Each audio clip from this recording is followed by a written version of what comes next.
So guys, Myles Garrett is a Los Angeles Ram now. He is gone, and Cowboys Nation felt that one. We were in on it. We made calls. We explored that trade. And at the end of the day, that man ended up in LA and not in Dallas. And honestly, that stings, and we moved on.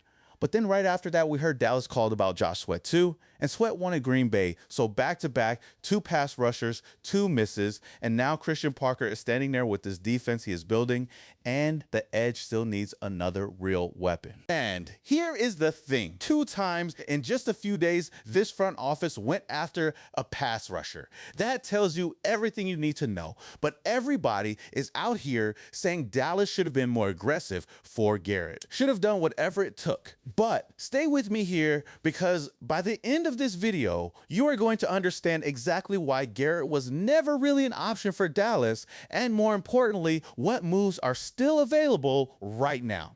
What's up, Cowboys? Welcome to the NFL Playbook, Cowboys. If you're new here, don't forget to hit that subscribe button. Now look, before we get into the Garrett situation, we need to talk about why this matters so much in the first place. And it all starts with Christian Parker. This man came to Dallas fresh off a Super Bowl ring with the Philadelphia Eagles. He is 34 years old. He is hungry, and he came here with one very specific vision: completely scrap what Matt Eberflus was doing and install an aggressive 3-4 defense that forces offenses to play on Dallas terms, not reactive, not sitting back and hoping.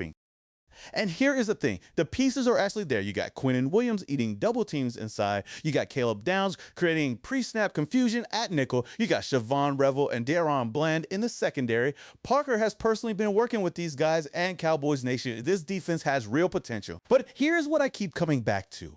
Every great defense needs a guy on the edge who makes quarterbacks nervous, a real pass rusher, someone who can take over a game on 3rd and 7 when everything is on the line. And right now, honestly, that guy does not exist on this roster yet. Rashan Gary, Donovan Ezeiruaku, Malachi Lawrence, young talented guys, but not that proven game record Parker needs to make this defense truly elite. And that brings us to the name everybody has been talking about, Myles Garrett. 2-time NFL Defensive Player of the Year, the guy who just broke the all-time single-season sack record with 23 sacks last year. 23 sacks, Cowboys Nation. That is not a pass rusher. That is a problem that offensive coordinators have nightmares about. And look, Dallas was right there. NFL insider Darrell Reuter confirmed that the Cowboys front office called Cleveland. They explored that trade. They were genuinely in on it. And for a minute, Cowboys Nation was sitting there thinking, okay, maybe this is the year. Maybe this is the move that changes everything. But here is what happened. The Los Angeles Rams came in with what I can only describe as a Godfather offer. They gave up Pro Bowl edge rusher Jared Verse, a 2027 first-round pick, a 2028 second-round pick, and a 2029 third-round pick.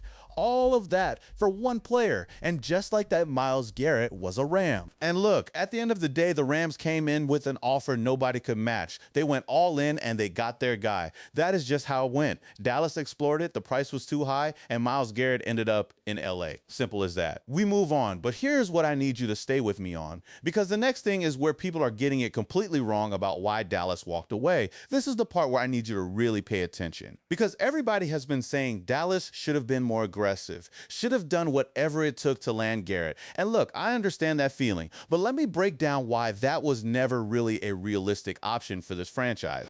First, the money. Any team taking on Garrett had to absorb a 2026 cap hit of $23.87 million.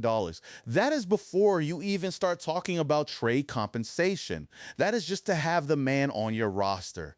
And Dallas is already carrying Dak Prescott's deal, CeeDee Lamb's 4-year, $136 million extension with $100 million fully guaranteed, Jake Ferguson's contract, and all the defensive spending this offseason. The cap math simply did not work. And here's where it even gets painful. There were reports circulating that one possible scenario for Dallas could have involved George Pickens plus a package of draft picks going to Cleveland. Now, nobody has confirmed that officially, but even the idea of it tells you everything about how expensive this trade was going to get. George Pickens, the guy who just put up 1,429 receiving yards and 9 touchdowns on 93 catches in his first season wearing a Cowboys uniform. That's almost impossible impossible. This is something if you do, you try to weak the offense. Like, what's the matter of point if you improve your defense but create a big hole in offense? So that was not a good idea. Then after that Rams trade went through, reports came out that the Cowboys made calls about Josh Sweat. Now, this one is a very different situation than Garrett. Here's what is actually happening. Sweat is currently on the Arizona Cardinals roster, but he is not happy there. He has been holding out of Cardinals OTAs. And when a player holds out of voluntary workouts, that tells you something. That tells you this man wants out. So Dallas saw that opening and made the call, but was turned down. Now, according to reports, Sweat prefers Green Bay. This is probably because his former defensive coordinator, Jonathan Gannon, is there, and players follow coaches they trust. That is just the reality of this league. But now, an insider, The Athletic's Matt Schneidman, reported that Green Bay's front office is pumping the brakes on this deal financially. They are pulling back on the terms, which means that Green Bay deal is not done. And now we just got an update from Ian Rappaport that actually the Cardinals have zero interest in trading him because Arizona invested heavily in Sweat and viewed him as a foundational piece when he arrived. So with these calls, one thing is clear, that the Cowboys are actively looking for an edge rusher, and it makes total sense. So now who else is next in line? There are a few options that I explore and I believe perfect fit with the Cowboys. First one is Alex Highsmith. Now listen to this, because this situation in Pittsburgh is moving fast. The Steelers just signed Nick Herbig to a 4-year, $100 million extension. And that move, as deserved as it is for Herbig, just created a massive problem in Pittsburgh that works directly in Dallas's favor. So here is the math. Pittsburgh now has 3 outside linebackers on massive contracts. TJ Watt on a 3-year, $123 million deal. Herbig just got his $100 million. And Highsmith is on a 4-year, $68 million extension running through 2027 with a $20 million cap hit this season. You cannot carry 3 edge rushers on those kinds of contracts. It does not work financially. And the easiest contract to move from that group is Highsmith's. Moving him saves Pittsburgh $1.5 million. That is real money. But here's what I need y'all to understand about what Highsmith actually brings on the field. This is not a depth piece. This is not a rotational guy. Last season, in just 13 games, Highsmith put up 50 tackles and 9.5 sacks. His overall PFF grade was 82.9, which ranked 13th among all edge rushers in the entire league, 4th in run defense at 82.1. This is a complete, well-rounded edge rusher at 28 years old who still has multiple years of high-level play ahead of him. And now think about what that rotation looks like for Christian Parker. You would have Highsmith, Donovan Ezeiruaku, Malachi Lawrence, and Rashan Gary all rotating on that edge. 2 veterans with proven track records, 2 young talented players developing behind them. That is not a rotation that opposing offenses want to see.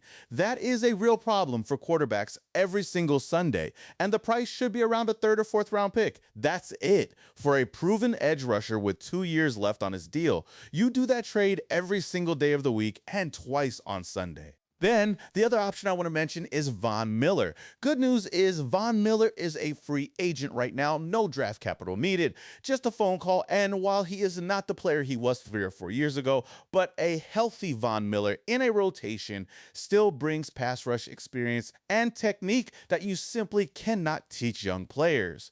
If Highsmith does not happen, Von Miller is a low-risk, high-upside move that makes this edge rotation immediately better. So, Cowboys Nation, here is where we stand. Myles Garrett is gone, and the price was never realistic for us anyway. Joshua Sweat is also not available as the Cardinals refuse to trade him. So Alex Highsmith is sitting right there in Pittsburgh waiting for a phone call, and if he's expensive or not available, the Cowboys should pursue Miller. Now look, Dak's window is not unlimited. Christian Parker did not leave Philadelphia in a Super Bowl ring to come here and build something average. One more proven pass rusher on this edge is the difference between a good defense and a dangerous one. The options are real. Now we need this front office to make the move. That's where I'm at with the Cowboys Nation. Drop your thoughts in the comments. I want to know what you think.